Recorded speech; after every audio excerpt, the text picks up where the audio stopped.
mi hermana gemela huyó de su boda. Yo, con un rostro que se parece en un 80% al suyo, tomé su lugar y me casé con Miguel, el heredero de una adinerada familia. Imitaba las costumbres de mi hermana para relacionarme con él, y nunca me descubrió. Llevábamos un año casados y encajábamos a la perfección en todo. Especialmente en la cama, cuando me miraba con sus ojos nobles teñidos de deseo, siempre me estremecía involuntariamente. Pensé que las cosas seguirían así para siempre, pero nunca imaginé que en cuanto mi hermana regresara, Miguel se esfumaría de la faz de la tierra. Todos los indicios apuntaban a que estaba con ella. ¿Es este el poder destructivo del primer amor inolvidable? Entré en pánico, empaqué mis cosas esa misma noche y huí. Durante este año, él me atendió maravillosamente por las noches y yo gasté su dinero a manos llenas durante el día. Viví a lo grande y no salí perdiendo. Cuando pedí un apuesto acompañante masculino en un club y estaba a punto de disfrutar de su compañía, la puerta del reservado se abrió de golpe con un estruendo. En el umbral estaba Miguel, con el rostro ensombrecido. Lo escudriñé de arriba abajo y le dije con ligereza y desprecio: «Me gustan jóvenes». Él me acorraló contra la pared y bajó la voz a propósito: «Ese chico no es tan guapo ni tan rico como yo. Y solo yo puedo satisfacerte. Piénsalo bien». Capítulo 1. Todo el mundo decía que Miguel y yo hacíamos la pareja perfecta. Él, noble y elegante, era el joven presidente de un conglomerado corporativo. Yo, hermosa y distinguida, era la brillante bailarina principal de una compañía de danza. Por linaje y apariencia, sin duda éramos la pareja ideal. Miguel no solo era atractivo y capaz, sino también muy atento y considerado. En cada fecha especial me preparaba sorpresas, joyas caras, bolsos de diseñador. Nunca escatimaba en estos lujos materiales. Reconozco que no tenía de qué quejarme. Era perfecto en todo, salvo por ser un poco anticuado y demasiado serio. A veces su mirada se volvía tan fría que me ponía los pelos de punta. En realidad, Miguel tenía un aire de canalla elegante.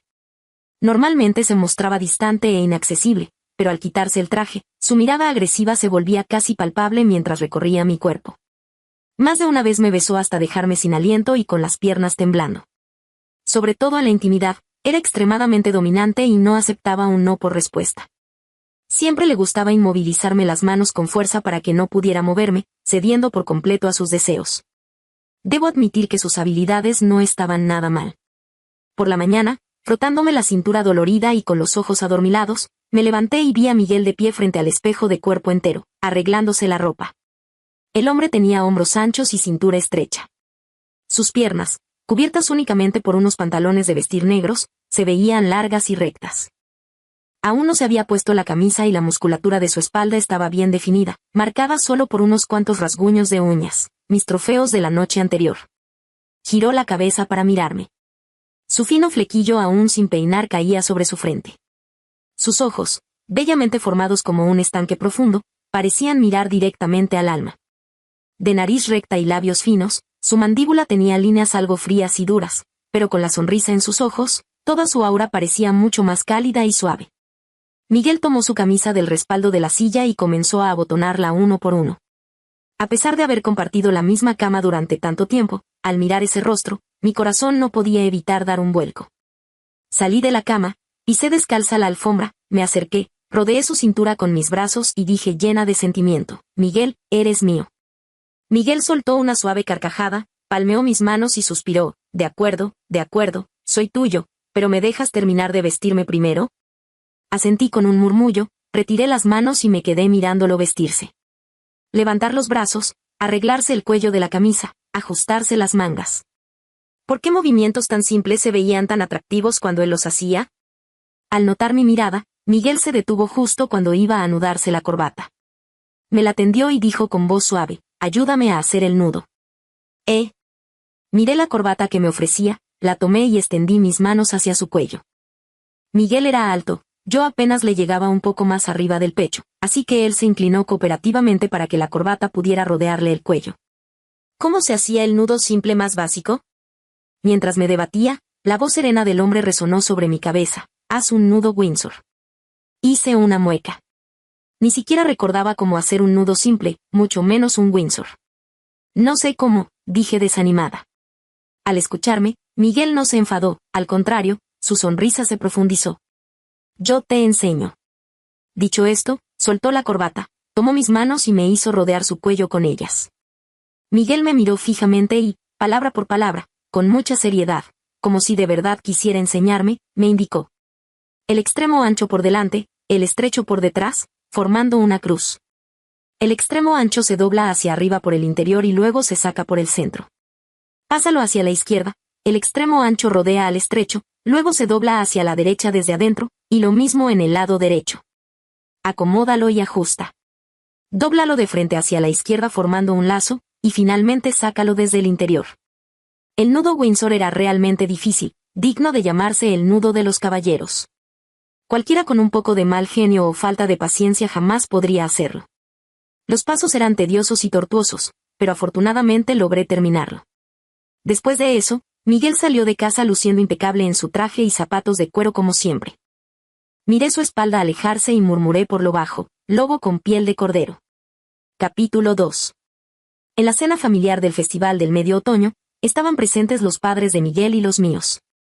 Mientras los mayores brindaban y charlaban animadamente, yo comía sosteniendo el tenedor con la mano izquierda, y con la otra, por debajo de la mesa, apretaba la mano de Miguel, a veces suavemente, a veces con fuerza. A pesar de mis provocaciones, él mantuvo un rostro sereno en todo momento, e incluso logró responder de manera impecable cuando mi padre le preguntó sobre los negocios. Suspiré para mis adentros, ¡qué experto! En un momento dado fui al baño. Al regresar, mi madre estaba charlando casualmente y mencionó a su otra hija, Martina, diciendo que era mi hermana menor y que había regresado al país tras terminar sus estudios. Como aún no había encontrado un trabajo de su agrado, le pidió a Miguel que la asesorara un poco. Mi cuerpo se quedó helado y miré a mi madre atónita. Ella, sin embargo, como si no me viera, continuó hablándole a Miguel sobre Martina con mucho entusiasmo. Miré a Miguel. Mientras escuchaba a mi madre, solo asentía levemente, pero al escuchar el nombre de Martina, frunció el ceño y se detuvo. Giró la cabeza para mirarme con una expresión indiferente. Estaba molesto. Al notar el cambio en su actitud, no me quedó más remedio que tragar saliva, forzar una sonrisa y decir, ¿Martina va a volver? Mamá, ¿por qué no me dijiste nada para ir a recogerla? Mi madre respondió con una sonrisa falsa, aunque te lo hubiera dicho, no le habrías prestado atención. Sus palabras rebosaban frialdad. Todos notaron que el ambiente se había enrarecido, así que la cena terminó apresuradamente. En el camino de regreso, Miguel no dijo ni una palabra. El espacio en el auto ya era reducido, y con ambos en silencio, el ambiente se volvió aún más asfixiante. Con la intención de romper el hielo, hice un par de bromas. La mitad del rostro de Miguel estaba oculta en la oscuridad, por lo que no podía ver su expresión. Me siguió la corriente con un tono apagado. ¡Qué aburrido! Giré la cabeza y decidí fingir que dormía. Miguel, que iba conduciendo, habló de repente. Su voz denotaba cierta expectativa. ¿No tienes nada que decirme? Decirte que, pregunté, totalmente confundida. Él continuó, sobre Martina. Se me encogió el corazón. ¿Por qué preguntaba eso? ¿Acaso había descubierto algo? Imposible. Con un tono alegre y aparentando indiferencia, dije, oh, Martina. Mi hermanita es increíble. Es muy hermosa, dibuja muy bien y ha ganado un montón de premios. Miguel me miró, su expresión se volvió aún más fría y respondió con un seco asentimiento. TSK, fuiste tú quien preguntó, te respondí y ahora te pones tan distante. Qué difícil es entender el corazón de este hombre. Al llegar a casa, Miguel se aseó y se fue directamente al estudio. No salió en toda la noche. Al día siguiente, se fue directo al trabajo. Cuando me desperté, no había nadie a mi lado. Toqué la parte de la cama junto a mí, estaba fría. Miguel no había vuelto a la habitación. Me burlé internamente, si te atreves a aplicarme la ley del hielo, me vas a perder. Después de desayunar, empecé a ordenar el estudio. De repente, encontré la cartera de Miguel sobre el escritorio, probablemente la había olvidado al irse con prisa. Estaba a punto de llamar a su asistente para que viniera a buscarla cuando, de reojo, vi la foto de una chica en el compartimento transparente. La cartera estaba abierta, y la foto apareció ante mis ojos sin previo aviso. Tomé la cartera y la miré con atención. En la foto solo se veía la espalda de la chica. Tenía el pelo largo y rosado que le llegaba hasta la cintura, llevaba una camisa blanca y una falda plisada. Estaba de pie sobre el césped, con las manos en la espalda, luciendo rebosante de juventud. Esa no era yo, era Daniela. El verdadero e inolvidable amor de Miguel. Y yo no era más que una torpe imitadora, una falsificación que copiaba cada uno de sus movimientos. Por la noche, Miguel seguía sin volver. Le dije a la señora de la limpieza que no recalentara la comida y decidí disfrutarla tranquilamente yo sola. El nido de golondrina y la aleta de tiburón son ingredientes caros, no se podían desperdiciar. Cerca de las 10, Miguel me envió un mensaje diciendo que se iba de viaje de negocios a la ciudad y que su asistente pasaría más tarde a recoger su equipaje. Que se vaya, cuanto más lejos, mejor. No vale la pena aferrarse a un hombre que resuelve los problemas con indiferencia. Yo, actuando como si nada hubiera pasado, continué con mi cena. Ese día, regresé a la villa cargada con la ropa nueva que acababa de comprar y me desplomé exhausta en el sofá. Por la noche me di un relajante baño de burbujas. Con el pelo aún goteando, salí del baño envuelta en mi bata cuando, de repente, la pantalla de mi teléfono se encendió sobre la cama. Lo tomé y vi que era un mensaje de Daniela. Hermanita, estoy en la ciudad y me encontré con un viejo conocido. Su tono familiar resultaba bastante incómodo. La ciudad a. Un viejo conocido. El corazón me dio un vuelco y no pude evitar recordar su rostro, tan radiante como seductor. No podía ser tanta casualidad. Al ver que no le respondía, Daniela me envió una foto. Parecía haber sido tomada en el reservado de un club, la luz era tenue y los destellos de colores iluminaban los rostros. Daniela estaba en la esquina inferior derecha, entrecerrando los ojos y sonriendo dulcemente a la cámara, llena de energía. En la esquina superior izquierda se veía el perfil de un hombre, mostrando solo la parte inferior de su rostro. Su mandíbula tenía líneas duras y, bajo las luces y sombras, no se podía distinguir su expresión. El hombre, de dedos largos y pálidos, acercaba una copa a sus labios con total parsimonia. Amplié la imagen y reconocí el familiar reloj en su muñeca. El teléfono se resbaló de mis manos en silencio. Me quedé paralizada unos segundos antes de recordar que debía llamar a Miguel. Del auricular surgió la fría voz mecánica de una operadora. El número que ha marcado está apagado. Mi corazón se encogió al instante. Entonces recordé que el asistente de Miguel siempre lo acompañaba en sus viajes de negocios. Intenté llamar al asistente. La llamada conectó y sentí un fugaz alivio. Sin embargo, justo cuando iba a hablar, me colgaron de inmediato. Hasta un tonto entendería lo que estaba pasando. Me dejé caer en la cama, abatida. Miguel estaba con su amor inolvidable. Tal vez estaban en la intimidad en ese preciso momento. Tampoco era para tanto, en realidad debía haberlo imaginado. Sentí algo húmedo caer sobre el dorso de mi mano. Me quedé aturdida un buen rato antes de llevarme la mano al rostro para secarme las lágrimas. Al fin y al cabo, solo se trataba de dejarle el lugar libre. Como su sustituta, al menos tenía claro eso. A la mañana siguiente, empecé a empacar mis cosas muy temprano. Llené 6 maletas en total. Metí todas las joyas caras, bolsos y ropa de diseñador que Miguel me había regalado, eligiendo específicamente lo más caro. Mientras bajaba las maletas, la señora de limpieza me preguntó con curiosidad: «Señora, lleva muchas cosas, ¿se va de viaje lejos?» Lo sabía, llamaba demasiado la atención. Me giré y dije con un poco de vergüenza: «Ah, sí, me voy de viaje». La mujer detuvo lo que estaba limpiando y me miró con preocupación: «¿No va a esperar al señor?» En su mente, cada vez que yo viajaba, su jefe siempre sacaba tiempo para acompañar a su esposa. Contuve el aliento. Si Miguel se enteraba de que me estaba llevando tantas cosas de valor, no quería ni imaginar lo que pasaría. Respondí con una sonrisa forzada: «Esta vez voy sola». Al ver mi reacción, la señora no hizo más preguntas. Capítulo 3. Después de mudar mis cosas a mi pequeño apartamento, dejé escapar un largo suspiro. Tumbada en la cama, mirando la habitación vacía, de repente sentí un vacío en el corazón. Hace un año, mi hermana gemela Daniela huyó de su boda.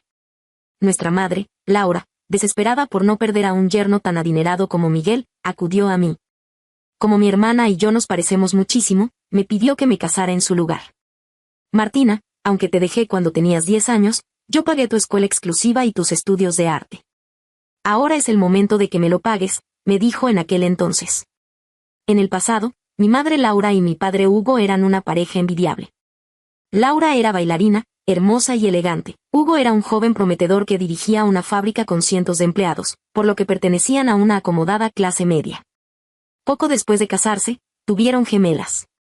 En un embarazo gemelar, los nutrientes en el útero son limitados, por lo que a menudo uno nace fuerte y el otro débil, uno inteligente y el otro torpe. Y yo resulté ser, precisamente, la débil y torpe.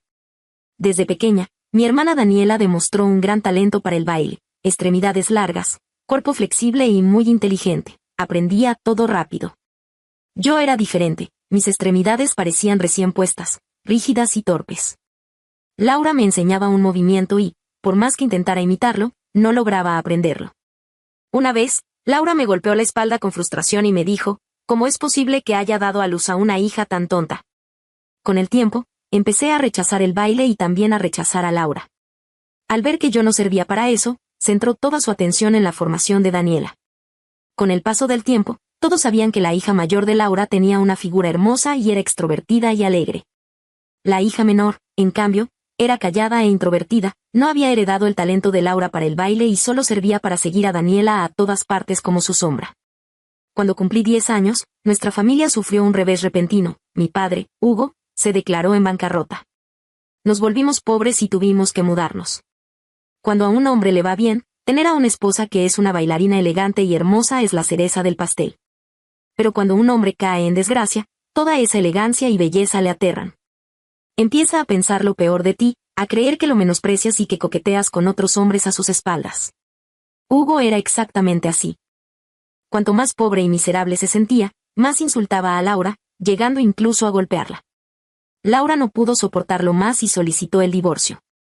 Durante la disputa por la custodia, Laura se llevó a la aparentemente perfecta Daniela, mientras que yo, la hija silenciosa, me quedé con Hugo.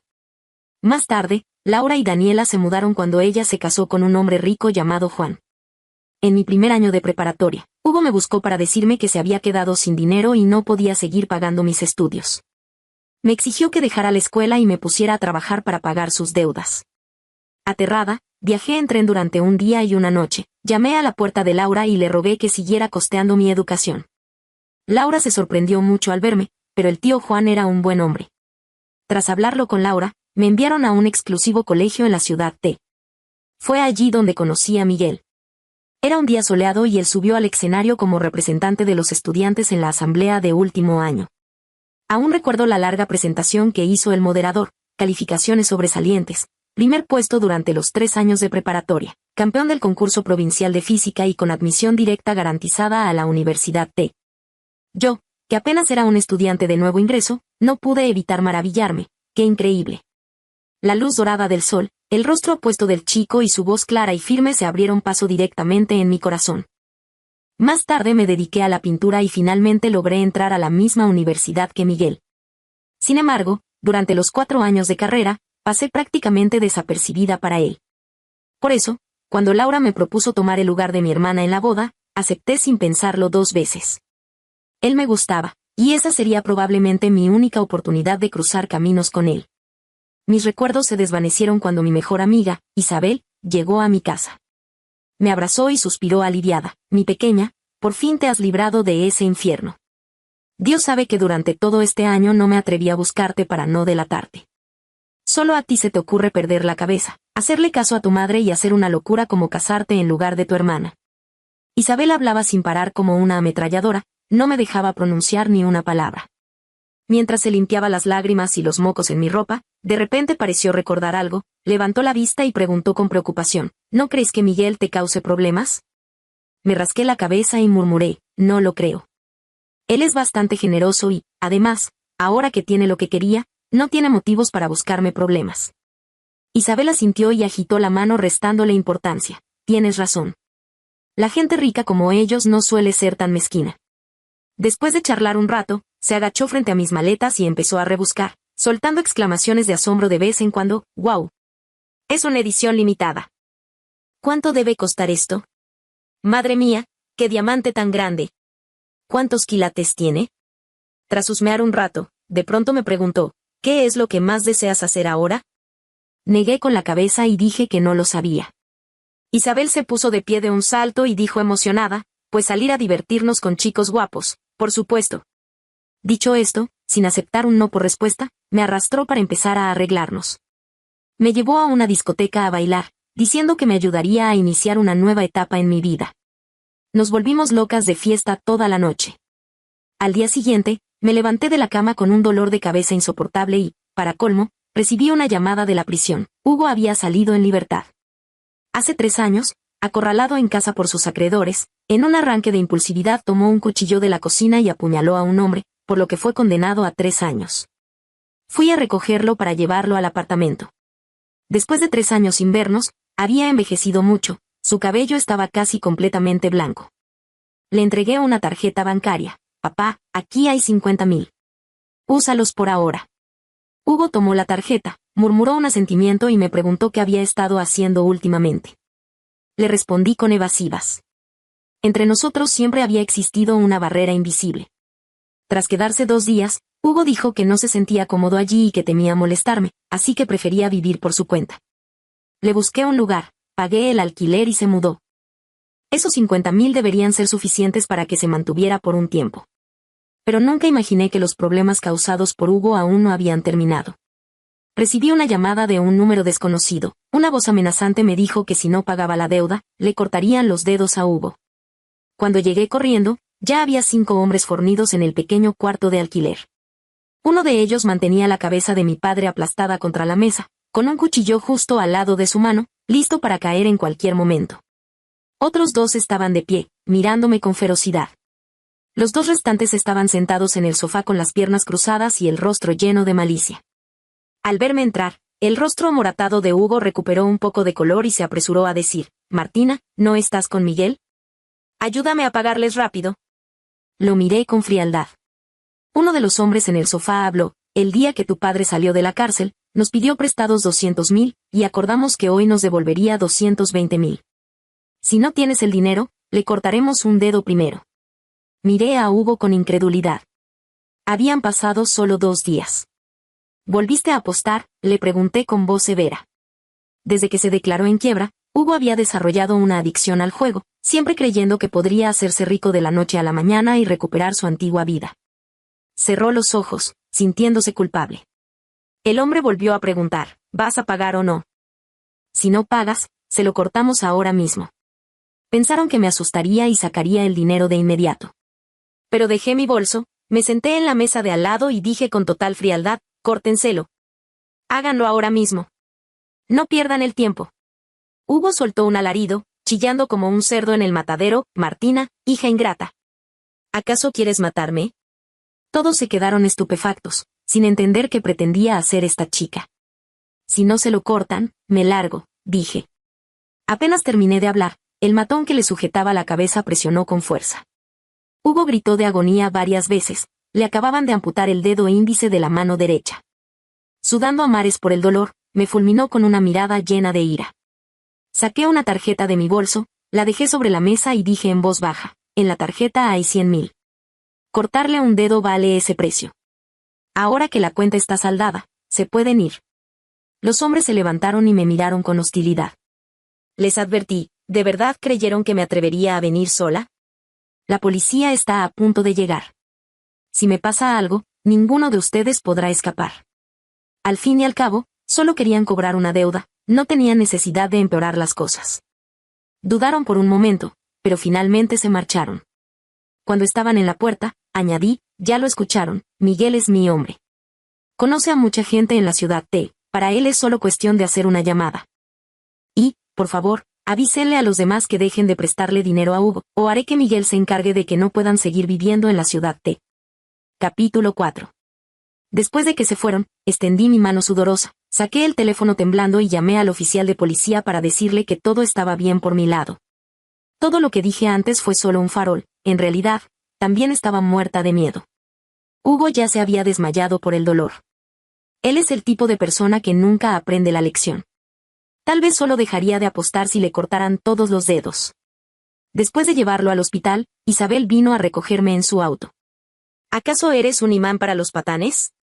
¿Cómo es que no hay ni un solo hombre decente a tu alrededor?, dijo Isabel mientras conducía.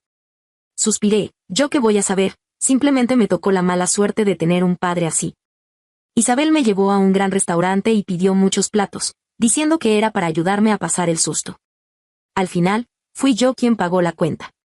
La noche era profunda y las estrellas adornaban el cielo. Estaba hermoso.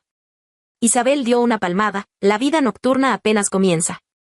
Dicho esto, me arrastró al club más grande de la ciudad.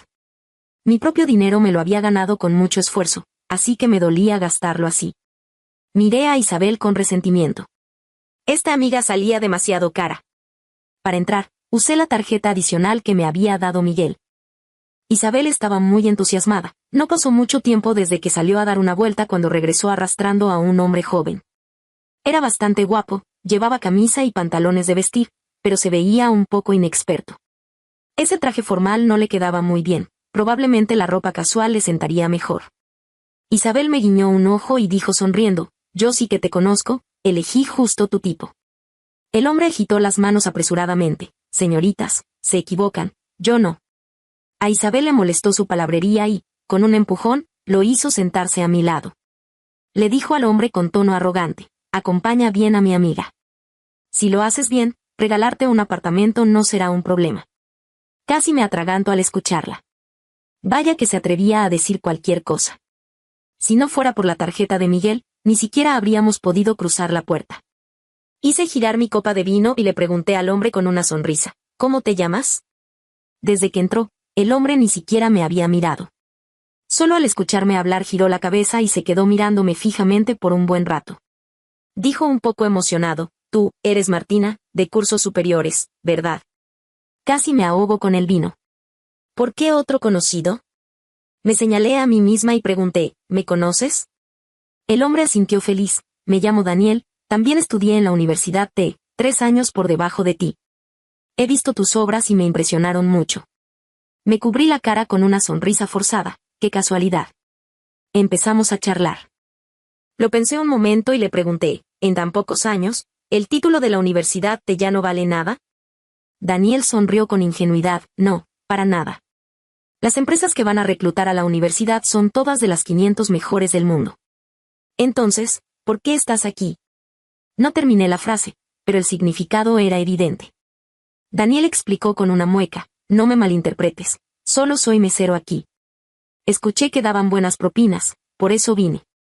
Luego señaló a Isabel, que se estaba divirtiendo con otros hombres. Hace un momento, estaba en el pasillo llevando unas cosas y esa señorita me arrastró hasta aquí.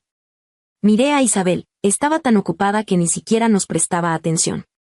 Daniel no ocultó su admiración por mí y se sentó intencionadamente un poco más cerca. Viniste aquí porque estás soltera ahora, ¿verdad? Preguntó como si nada. Lo miré. Era una forma de sondear bastante directa. Asentí levemente con la cabeza. A Daniel se le iluminaron los ojos, se acercó y me dijo, entonces, Martina, ¿qué te parecen las proporciones de mi rostro? Extendí la mano, le sostuve la barbilla, lo observé detenidamente y dije, las proporciones de tus tercios y quintos faciales son muy estándar, las líneas del arco superciliar y el puente nasal están muy bien definidas. Daniel sonrió y preguntó en voz baja, entonces, ¿hay alguna posibilidad de aparecer en tus pinturas? Las indirectas entre adultos no necesitan decirse en voz alta, basta con una mirada. Estaba a punto de responder.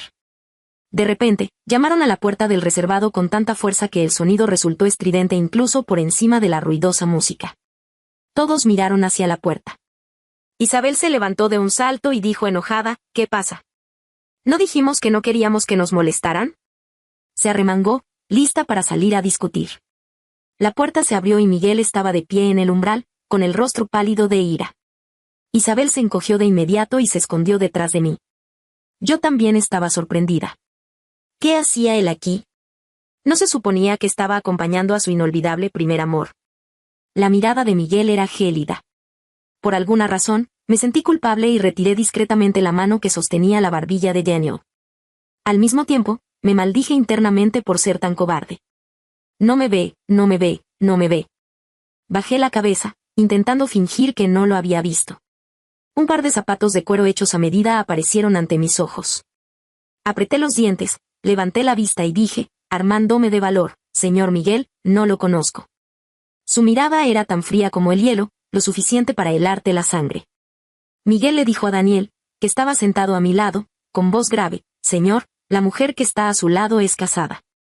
Ella es tan ingenua como un conejito y siempre hay gente con malas intenciones merodeando a su alrededor, lo cual me resulta muy molesto. Antes de que pudiera reaccionar, Daniel se puso de pie, me ocultó a sus espaldas, Levantó la barbilla y dijo, ella dijo que no te conoce. Por favor, vete. Detrás de mí, Isabel le levantó el pulgar a Daniel, eres de fiar, amigo, qué valiente. Miguel sonrió, pero era una sonrisa aterradora. Se quitó el abrigo, se aflojó la corbata, se arremangó y miró a Daniel con desprecio. No me importa darle una lección a un insecto que la codicia. Por la actitud de Miguel, parecía que iba en serio. Me puse de pie y le di una palmadita a Daniel en el hombro. Es un asunto personal, primero voy a arreglarlo con él. Pero, Daniel intentó decir algo más, pero lo interrumpí. Miguel, sin aceptar un no por respuesta, me agarró y me arrastró con él. Tenía tanta fuerza que me fue imposible soltarme. Al llegar a un pasillo tranquilo, Miguel me soltó. Me miró con una expresión de profundo dolor y me preguntó con voz ronca, ¿es por ese chico de hace un momento que quieres dejarme? Simplemente me gustan los jóvenes. ¿Qué tiene que ver contigo?, respondí de mal humor. ¿Con qué derecho venía a provocar a los demás si ya tenía a su novia? Al escuchar esto, Miguel repitió, ¿los jóvenes? Se adelantó con rapidez, me acorraló contra la pared y dijo con tono gélido, ¿acaso ese chico es más guapo que yo? ¿Tiene más dinero que yo? Giré la cabeza para no mirarlo. Miguel giró mi rostro hacia él, me miró y luego tomó mi mano, guiándola hacia la parte inferior de su cuerpo. Con una expresión juguetona, soltó una carcajada burlona, ¿acaso él puede satisfacerte como lo hago yo? Al darme cuenta de lo que insinuaba, mi rostro enrojeció por completo en un instante. Retiré mi mano y le di una bofetada, imbécil. El golpe hizo que Miguel girara la cara. Se tocó la mejilla y recién entonces se dio cuenta de que se había excedido. Yo estaba al borde del colapso y dije con voz llorosa, Miguel, ¿por quién me tomas? ¿Quieres que sea la amante? Miguel se quedó atónito y preguntó, ¿qué amante? Y todavía se hacía el tonto. Me retorcí entre sus brazos, tú ya lo sabes todo. Ya estás con Daniela, ¿por qué sigues provocándome? Miguel se quedó pasmado. Me agarró de los brazos y preguntó con evidente sorpresa y alegría, entonces, dime, ¿quién eres? ¿Qué le pasaba? ¿Por qué preguntaba algo que ya sabía? Me sacudió por los brazos, insistiendo, dime rápido, ¿quién eres? Me rendí y dejé de forcejear, respondiendo con calma, no soy Daniela en absoluto. Soy Martina, siempre he sido Martina. Ahora sí que todo era imposible entre nosotros. Debería darse la vuelta e irse ya. Pensé con frialdad. Para mi sorpresa, al escuchar mis palabras, el hombre no se fue. En cambio, apoyó la cabeza en mi hombro y empezó a reírse por lo bajo, riendo tanto que todo su cuerpo temblaba. ¿Estaba loco? Miguel se enderezó y me miró con ojos claros y brillantes. Estoy tan feliz. Por fin admites que eres Martina. ¿Qué demonios estaba pasando aquí? ¿De qué iba todo esto? Capítulo 5.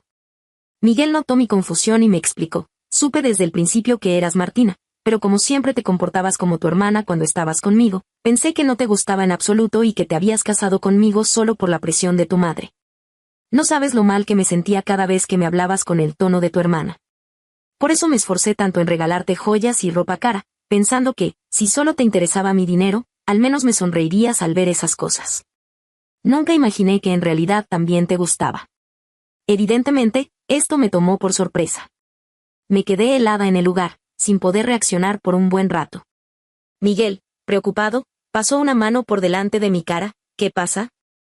Le recriminé. Fuiste de viaje de negocios a la ciudad. Mi hermana también estaba allí. ¿Tu teléfono estaba apagado? ¿Acaso no estaban juntos? Dudó en cómo responder, pero al ver que mi rostro palidecía cada vez más, no le quedó más remedio que decir la verdad. Ese día tuve un accidente de auto. Llamaste después al teléfono de mi asistente, ¿verdad? ¡Qué mala suerte! Miguel solo se había ido de viaje de negocios y al volver descubrió que su esposa había empacado las cosas de la casa y estaba coqueteando con un jovencito en un club.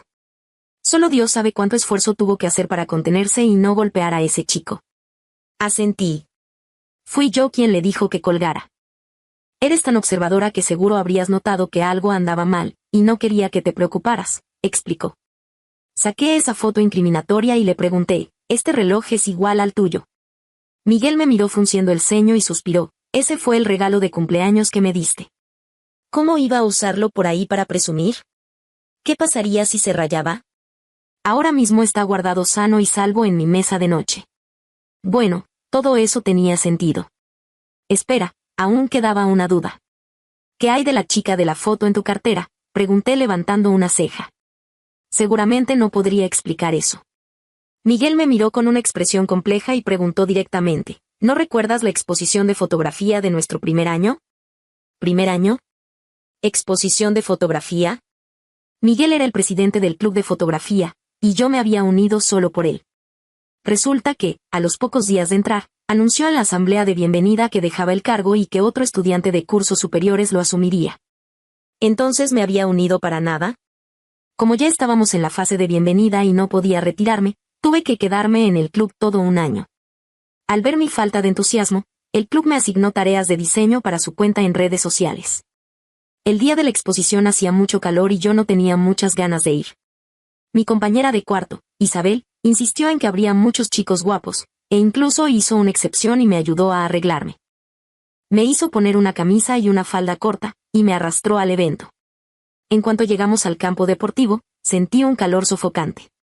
Frente al club de fotografía estaba el club de anime, donde se encontraba otra de mis compañeras. Fui a charlar un rato con ella. Cuando estaba a punto de irme, me puso una peluca rosa en la cabeza y dijo que me tomaría un par de fotos para publicarlas. El sol del mediodía era abrasador. Después de que Isabel me tomara un par de fotos, se fue a jugar con la peluca por su cuenta. Como yo estaba irritada, me olvidé del asunto y nunca supe si esa foto seguía en la computadora de Isabel. Levanté la vista hacia Miguel y le pregunté sorprendida, ¿así que me notaste desde entonces? Él, como si por fin todo encajara, murmuró, mucho más que eso. En aquel entonces, la chica en el visor de su cámara rebosaba vitalidad. Su cabello rosa, bajo la luz del sol, parecía bañado en oro, brillante y deslumbrante. No pudo resistirse a presionar el obturador e inmortalizar ese momento. Temiendo ser descubierto, se marchó en silencio después de tomar la foto. La crisis se había disipado por el momento. Miguel me llevó de vuelta a la villa. Al vernos, la señora de la limpieza preguntó sorprendida, «Señora, ha vuelto de su viaje muy pronto, ¿se divirtió?» Era la empleada que había trabajado en la casa de Miguel durante años y solíamos llevarnos bien con ella. Esbocé una media sonrisa y respondí, «Sí, fue muy divertido». Miguel, que caminaba por delante, sonrió levemente, «Muy divertido, sin duda». Le sonreí a la señora, me acerqué a él, le toqué el brazo y le dije con tono de advertencia, «Sacar a relucir cosas del pasado afectará nuestra relación matrimonial». Por la noche, acostada con Miguel bajo las sábanas familiares, él rodeaba mi cuerpo con sus brazos. No pude evitar girar la cabeza y preguntar, «¿Qué le diremos a tus padres?» Miguel me besó en la cabeza y dijo suavemente, «No te preocupes por eso, yo me encargo». Dije con preocupación, «Tus padres son buenas personas, no quiero que se enojen». En la oscuridad, el hombre frunció el ceño y dijo con una sonrisa, «¿Acaso no son tus padres también?» Le di un codazo bajo las sábanas y dije fingiendo enojo, «Sabes que no me refería a eso». No sabía cómo planeaba manejar la situación, y dándole vueltas al asunto, me quedé dormida. Al día siguiente, Miguel me llevó a registrar nuestro matrimonio. Miré la pequeña libreta roja en mis manos. Tenía impresos los nombres de Miguel y Martina. Hace un año solo habíamos celebrado la boda. Los padres de Miguel insistían en que firmáramos los papeles, pero él lo había estado posponiendo. Resulta que todo era para llegar a este día. Miguel y yo teníamos los dedos entrelazados. Me apretó la mano y me volví a mirarlo. Sus ojos y cejas reflejaban una sonrisa. «Por fin te he hecho mi esposa de verdad». En ese momento, parecía un general que acababa de ganar una gran batalla. Capítulo 6. Para mi sorpresa, los padres de Miguel fueron muy comprensivos con la situación, probablemente porque él ya había hablado con ellos de antemano. Sin embargo, mi madre, Laura, claramente no aceptaba este resultado. Con una mirada gélida, preguntó, «¿Y has pensado en tu hermana?» La miré. Aunque nunca esperé escuchar palabras de cariño de su boca, su actitud de usarme y luego tirarme como basura me heló el corazón. «Mamá, yo también soy tu hija, ¿por qué no puedes mirarme a mí también?», dije en voz baja. Laura se soltó de mi agarre y dijo con frialdad, «Martina, ¿sabes por qué no te quiero?» La miré en silencio. Todas mis desgracias fueron causadas por Hugo. Tuve que dejar el escenario, me golpeó hasta el punto de no poder bailar nunca más. Lo odio, y resulta que tu personalidad es idéntica a la suya. ¿Cómo esperas que me acerque a ti?, confesó Laura. Retiré mi mano con desaliento. No importaba, no importaba. Había perdido el amor de mi madre cuando tenía 10 años. ¿Qué pasará con tu hermana?, preguntó Laura. Levanté la vista hacia ella, con los ojos llenos de incredulidad. De repente, una voz femenina sonó a mis espaldas. Mamá, no deberías presionar a Martina. Ella nunca nos ha debido nada, al contrario, somos nosotras las que le debemos a ella. Me di la vuelta y vi ese rostro familiar con una sonrisa radiante. Daniela. Entró apoyada en un hombre alto y apuesto. Noté que el rostro del hombre y el reloj en su muñeca coincidían con los de la foto. Resulta que el viejo conocido del que hablaba era él. La miré, su hermoso rostro de mis recuerdos seguía intacto. Pero al mirar hacia abajo, vi que una de sus antes esbeltas piernas había sido reemplazada por una prótesis desde la rodilla. Pregunté con voz temblorosa, hermana, ¿cómo pasó esto? Daniela agitó la mano con indiferencia y explicó, me caí mientras escalaba, pero ya casi estoy bien. Puedo correr y saltar, me he adaptado muy bien. Aunque la gente siempre decía que había una diferencia abismal entre nosotras y yo llegué a sentir envidia en el pasado, nunca odié a mi hermana. Daniela, de hecho, me quería mucho. Siempre me daba a escondidas por las noches los dulces que le guardaban especialmente a ella. Hace un año, no había huido de su boda, se había lesionado la pierna y se fue al extranjero para recibir tratamiento. Mamá, la verdad es que no me gusta bailar. Quería ser como Martina y estudiar pintura, que es lo que me gusta. Pero a ti nunca te importó lo que yo realmente quería, solo te obsesionaste con vestirme como la muñeca de tus fantasías. De verdad sentía que me asfixiaba, le confesó Daniela a Laura. Pasó toda su adolescencia en el estudio de danza. Sin importar cuántos moretones y cicatrices tuviera, Laura solo le exigía que se levantara, que se esforzara, que practicara y que fuera la mejor. Impuso sus propias frustraciones sobre su hija, sin pararse a pensar que Daniela también era una persona completa, con sus propios pensamientos y deseos. No le gustaba esa vida, se sentía como una muñeca perfecta, sin identidad propia, moldeada al gusto de los demás. Si se suponía que eran personas que la amaban, ¿por qué le habían construido una jaula? Daniela estaba agotada, con poco más de 20 años, sobrevivía a base de antidepresivos. Todo lo hice por tu bien, replicó Laura. Daniela sonrió, una sonrisa llena de desolación. Si me sigues presionando, lo único que verás será mi cadáver. Te devolveré esta vida que me diste. Esas palabras fueron como abrirse en canal, dejando ver a todos lo destrozada que estaba por dentro. Nunca supe que Daniela, que siempre había sido la consentida de mamá y el centro de todas las miradas, sufriera tanto. Miré a Daniela y le dije con voz ronca, hermana, no digas eso. Ella me dedicó una mirada tranquilizadora. Laura abrió mucho los ojos, mirando atónita a la hija de la que siempre había estado tan orgullosa. En ese momento, sintió de repente que se le rompía el corazón. Daniela y yo nos marchamos de la casa juntas. Las hojas de otoño caían, cubriendo el suelo, y su color amarillento parecía el símbolo de una despedida. Daniela tenía una expresión serena, aunque su voz estaba un poco entrecortada. Hermanita, por fin tuve el valor de dejarla. Lo dijo con un tono que reflejaba un alivio sin precedentes. Justo en ese momento de melancolía, el hombre a su lado tosió levemente. Daniela volvió a la realidad y empezó a presentármelo. Él es Javier. Javier, claramente insatisfecho con la vacilación de Daniela, volvió a toser suavemente. Supongo que podrías decir que es tu cuñado, añadió ella. Javier frunció el ceño y la corrigió. ¿Qué quieres decir con, supongo? Lo soy. Me tendió la mano con cortesía. Hola, cuñadita, soy tu cuñado. Asentí y le estreché la mano. Mientras Javier iba a buscar el auto, me acerqué a Daniela y le pregunté en voz baja, ¿cómo te trata? Daniela frunció el ceño pensativa y respondió con seriedad, es muy arrogante, y cuando se enoja es muy difícil de contentar. Tras pensarlo un poco más, añadió, pero lo quiero. Mientras mi hermana lo quisiera, eso era más importante que cualquier otra cosa. Capítulo 7.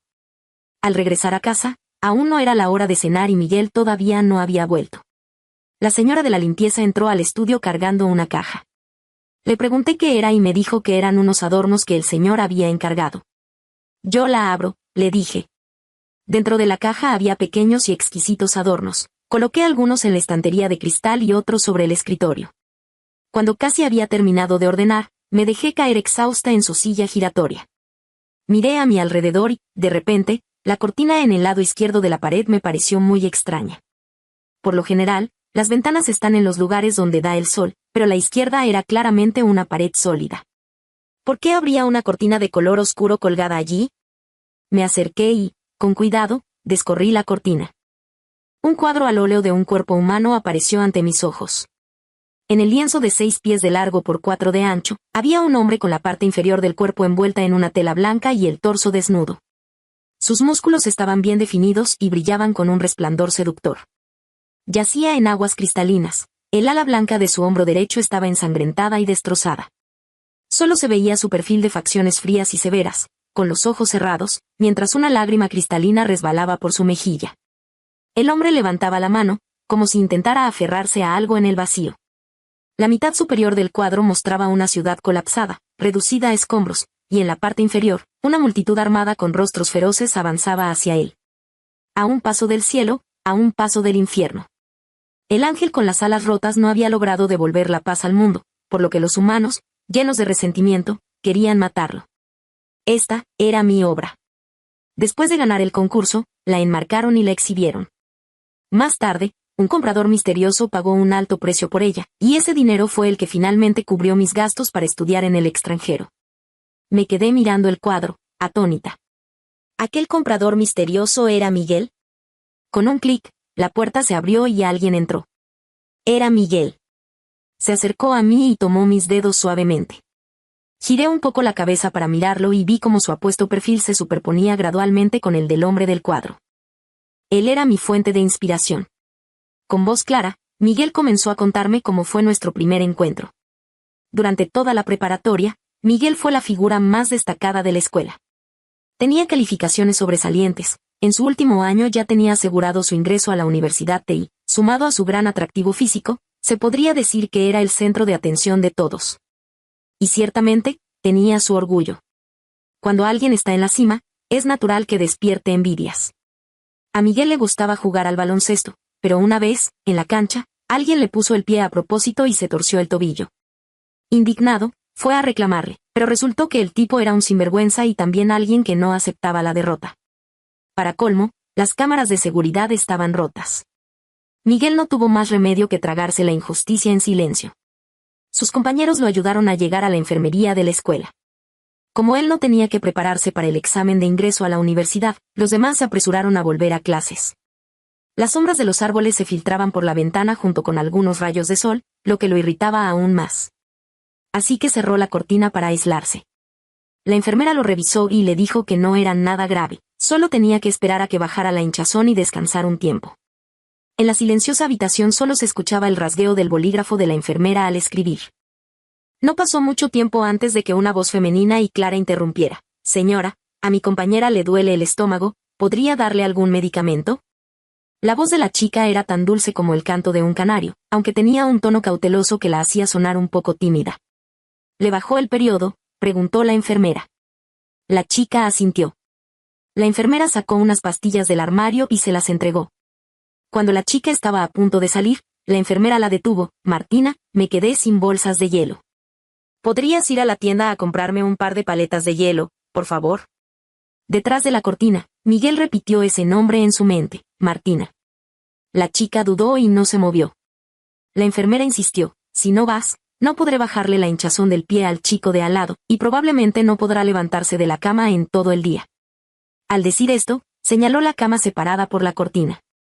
La tela ocultaba a la persona, dejando a la vista únicamente un tobillo desnudo, tan hinchado que se veía morado. La chica salió corriendo a toda prisa. Cuando regresó, la enfermera no estaba, había ido a entregar unos medicamentos. Se acercó a la cama con las paletas de hielo y dijo apresuradamente, «Aplícatelas rápido tú mismo, tengo que volver a clases». Dicho esto, sin esperar respuesta de quien estaba en la cama, dejó las paletas de hielo junto a su pie y se marchó a toda prisa. Miguel, sin poder contener la curiosidad, levantó una esquina de la cortina y solo alcanzó a ver a una chica con un vestido verde y una trenza a un lado, alejándose a paso ligero. La recordó desde entonces.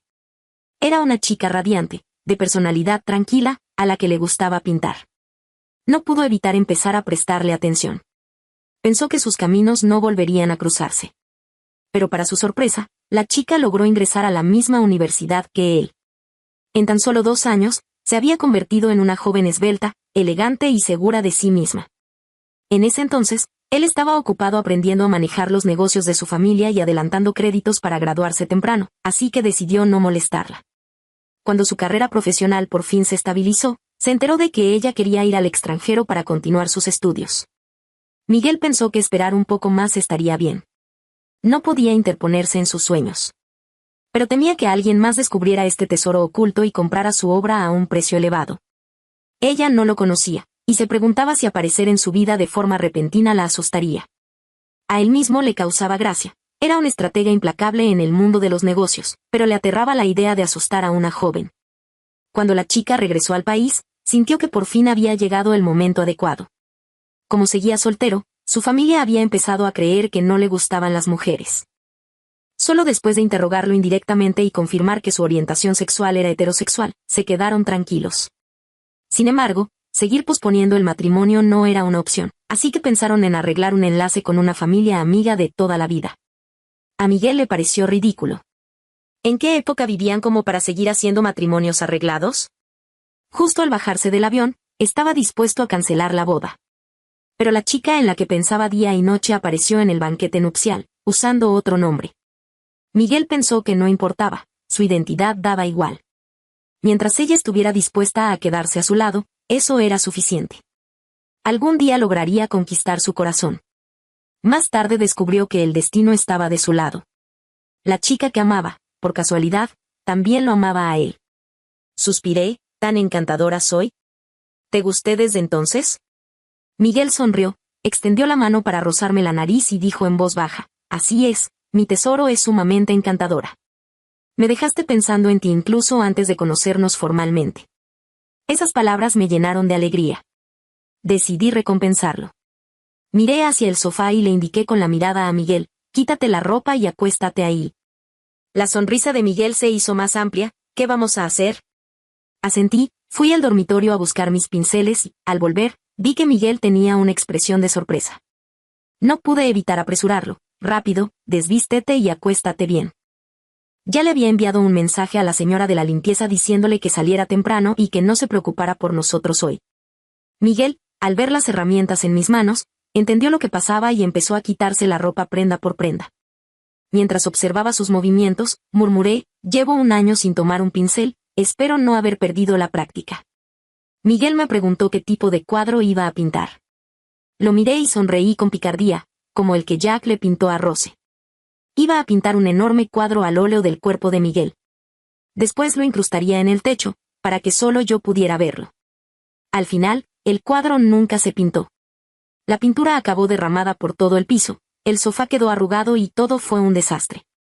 Pero eso ya fue algo que escapó de mi control. Si te gustó esta historia, por favor haz clic en suscribir a mi canal. Mi nombre es Daniela Espinosa, tengo 29 años. Y durante los últimos 12 años he creado arte bajo el seudónimo de para mantener mi privacidad en un mundo donde ser mujer joven y talentosa a menudo significa enfrentar más obstáculos que oportunidades.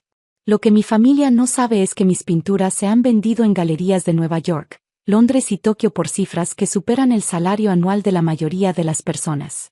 Todo comenzó cuando tenía 17 años y mi primo Alejandro, entonces estudiante de administración de empresas, descubrió que yo pintaba en el ático de la casa de mi abuela.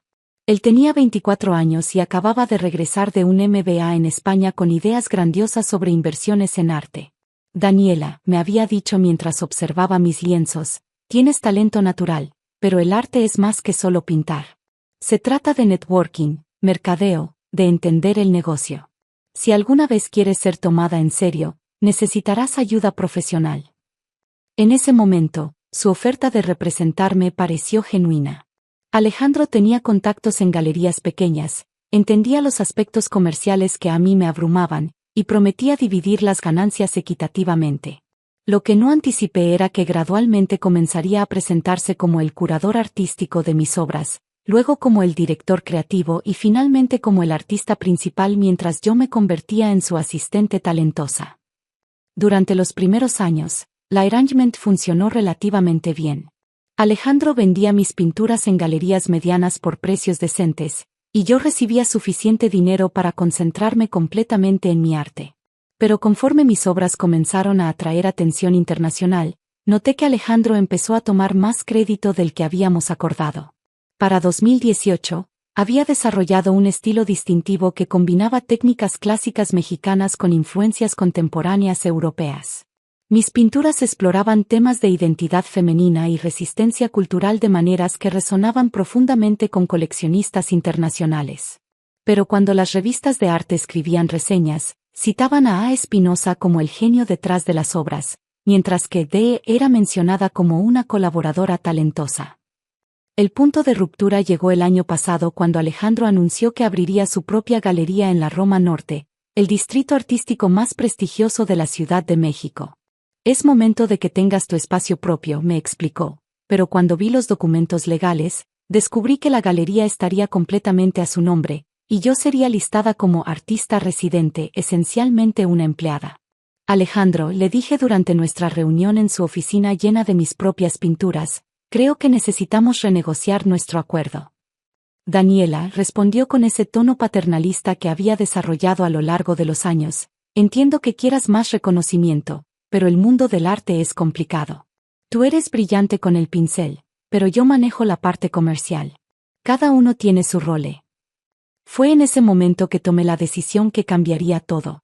Durante los últimos 6 meses, había estado trabajando secretamente con Victoria Belmont, una de las coleccionistas más influyentes de Europa, quien había estado rastreando la identidad real detrás de las pinturas firmadas después de verlas en una exposición en París. Victoria había contactado directamente mi cuenta de Instagram artística, que mantenía separada de mi identidad familiar, después de reconocer mi estilo en una publicación. Durante meses, habíamos estado correspondiendo sobre una posible exposición individual en su galería privada de Londres, pero ella insistía en conocer personalmente al artista antes de proceder. El arte es intensamente personal, me había escrito en uno de sus emails. Necesito entender la visión del creador, no solo las interpretaciones de intermediarios. Mientras tanto, Alejandro había estado preparando meticulosamente la inauguración de Galería Espinosa. Había invertido una fortuna en el espacio, pisos de mármol travertino, sistemas de iluminación de grado museo, y un sistema de seguridad que protegía mis pinturas como si fueran tesoros nacionales. La ironía no se me escapaba. Durante las semanas previas a la inauguración, observé cómo Alejandro ensayaba su presentación frente al espejo de su oficina. Había memorizado biografías de artistas famosos, estudiado tendencias del mercado internacional, y preparado respuestas sofisticadas para preguntas técnicas sobre su proceso creativo. Es crucial proyectar autoridad, me explicó mientras yo organizaba las invitaciones. Los coleccionistas serios no compran arte, compran al artista. Necesitan creer en la persona detrás de la obra. La noche de la inauguración llegó con esa energía eléctrica que solo existe en eventos donde el dinero, el arte y el ego se intersectan. Galería Espinosa brillaba bajo las luces profesionales, transformando mis pinturas en joyas que parecían flotar en las paredes blancas inmaculadas. Llegué temprano, vestida con un vestido negro sencillo que contrastaba deliberadamente con el traje de diseñador italiano que Alejandro había elegido para su debut como artista establecido. Me posicioné cerca de la entrada, oficialmente como coordinadora de eventos, pero realmente para observar cómo se desenvolvía la noche. Los invitados comenzaron a llegar alrededor de las 7, coleccionistas privados, directores de museos, críticos de arte, y socialites que consideraban estas inauguraciones como eventos de networking disfrazados de apreciación cultural. Alejandro se movía entre ellos con la confianza de alguien que había ensayado este momento durante meses. Bienvenidos a Galería Espinosa, anunció cuando el salón se llenó. Esta noche celebramos no solo un nuevo espacio, sino una nueva era en el arte mexicano contemporáneo. Escuché desde el fondo mientras explicaba su filosofía artística, usando vocabulario que habíamos desarrollado juntos durante años de conversaciones sobre mi trabajo. Era surreal escuchar mis propias ideas sobre color, composición y simbolismo cultural saliendo de su boca como si las hubiera concebido él mismo. El arte debe funcionar como un puente entre tradiciones ancestrales y realidades contemporáneas, declaró frente a una de mis pinturas más complejas, una pieza que había tardado 8 meses en completar. Cada pincelada representa un diálogo entre el pasado y el futuro de nuestra identidad mexicana. Los murmullos de aprobación llenaron el salón. Varios coleccionistas se acercaron para hacer preguntas más específicas sobre técnicas y materiales, preguntas que Alejandro respondía con información que yo le había proporcionado durante años de trabajar juntos. Victoria Belmont llegó exactamente a las 8, como había confirmado en nuestros mensajes secretos. Era una mujer elegante de unos 50 años, vestida con un traje de Chanel que probablemente costaba más que el coche de Alejandro. Su presencia cambió inmediatamente la dinámica del evento. Las conversaciones se volvieron más intensas, las posturas más erectas. Señor Espinosa se dirigió directamente a Alejandro. He estado siguiendo su trabajo durante algún tiempo.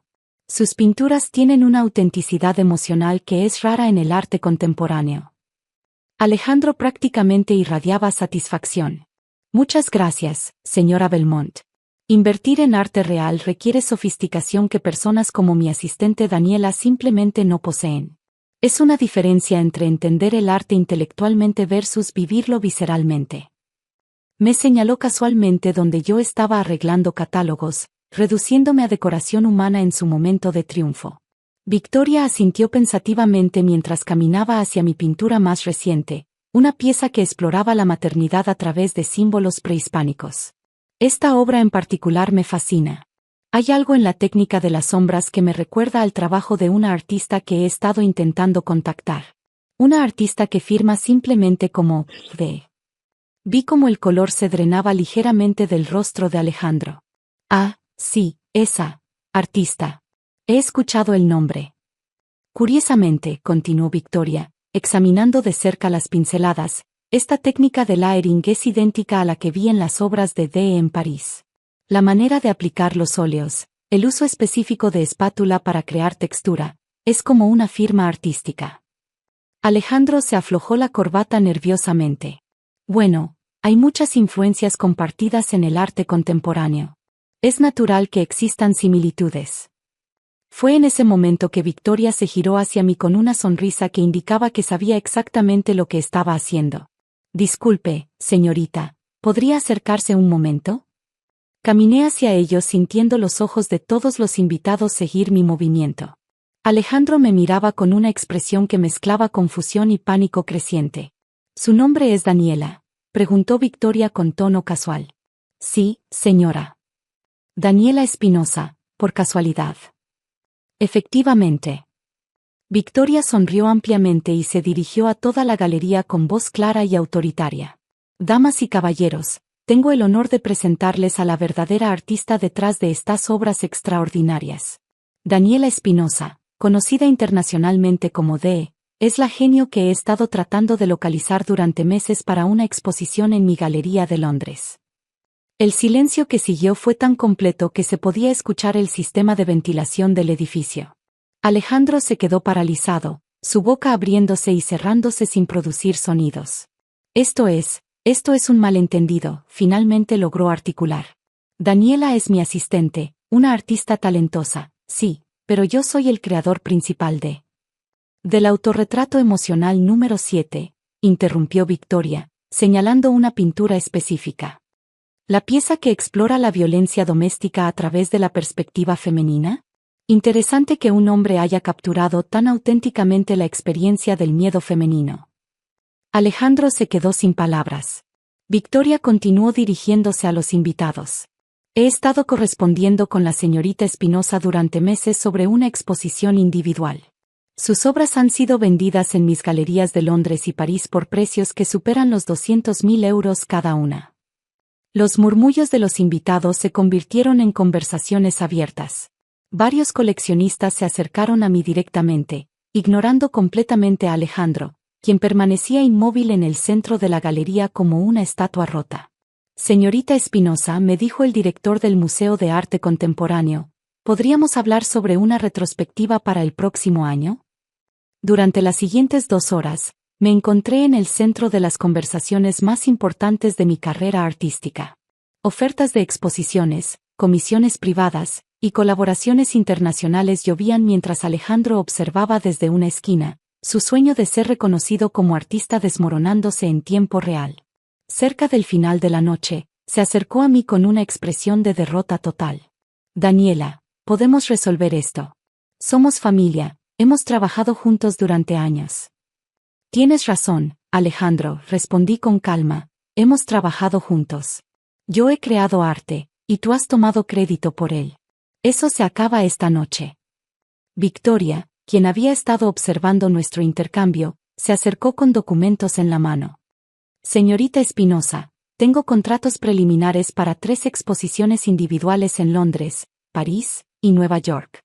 Si está lista para firmar, podemos establecer representación internacional exclusiva.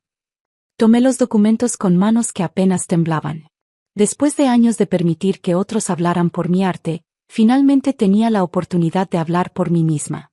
Los meses siguientes fueron transformadores. La exposición en Londres se agotó en la primera noche, estableciendo récords de venta para una artista mexicana emergente. Las reseñas internacionales elogiaron la autenticidad emocional y la técnica impecable de D., finalmente revelada como Daniela Espinosa. Alejandro intentó continuar operando Galería Espinosa, pero sin mis obras como atractivo principal, el espacio luchó por atraer tanto artistas como coleccionistas. Eventualmente tuvo que vender, irónicamente, a una consortilla de inversionistas que me ofreció la primera opción de compra. 6 meses después de la inauguración desastrosa, reabrí el espacio como Galería D., dedicada exclusivamente a promover artistas mujeres latinoamericanas emergentes. Alejandro asistió a la reinauguración, no como familiar arrogante, sino como un visitante más que admitía silenciosamente mis pinturas desde la periferia. Victoria se convirtió no solo en mi representante internacional, sino en una mentora que me enseñó que el mundo del arte, aunque complicado, tiene espacio para autenticidad cuando tienes el coraje de reclamar tu propia voz. En mi estudio actual, rodeada de lienzos que llevan orgullosamente mi nombre completo, a veces pienso en esa noche cuando mi verdadera identidad se reveló frente a una galería llena de extraños. No fue solo el momento cuando recuperé mi arte, fue el momento cuando recuperé mi poder de definir quién soy como artista y como mujer.